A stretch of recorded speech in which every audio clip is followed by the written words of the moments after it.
আসসালামু আলাইকুম। কেমন আছেন সবাই? আশা করছি সবাই ভালো আছেন। আমরাও আল্লাহর রহমতে ভালো আছি। তো আমি গাছ থেকে আম পেড়ে নিয়ে আসলাম আম ডাল রান্না করব বলে। গরমের ভিতর আসলে আম ডাল দিয়ে ভাত খেতে খুব বেশি ভালো লাগে। তো আমগুলো পাড়া আপনাদেরকে আজকে দেখাতে পারলাম না। সামনে অবশ্যই আপনাদেরকে আমার গাছের আমগুলো দেখাবো। তো এই জন্য আমি এখানে কিছু মসুর ডাল নিয়েছি। আমি মসুর ডাল দিয়ে আম ডালটা করব। তো রান্নার কিছুক্ষণ আগে আমি ডালটাকে একটু ভিজিয়ে রাখি 2-3 মিনিটের জন্য। তো এই জন্য পানি দিয়ে দিলাম। তো ডালটা ভিজতে থাকুক, এর ভিতরে আমি আমগুলো ছিলে কেটে কুটে নেব। তো ডালটা ভেজানো হয়ে গেছে, এবার আমি ধুয়ে নিয়েছি। এখানে আমি পেঁয়াজ আর বেশি করে রসুন কুচি দিয়ে দিলাম,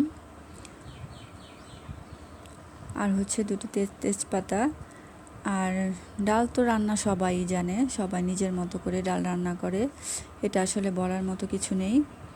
এখানে আমি অল্প একটু আদা বাটা, সামান্য হলুদ গুঁড়া, মরিচ গুঁড়া আর জিরা গুঁড়া আর লবণ দিয়ে দিলাম, আর সামান্য একটু তেল দিয়ে দিলাম। তো এবার আমি এটাকে খুব ভালোভাবে মাখিয়ে নিব। যেহেতু আমি বলেছি ডালটা ঘন করে রান্না করব, সেই জন্য আমি এখানে পানির পরিমাণটা খুবই কম দিব। শুধু ডালটা সেদ্ধ হতে যে পানিটা লাগে এই পরিমাণ পানি আমি এখানে দিয়ে দিব।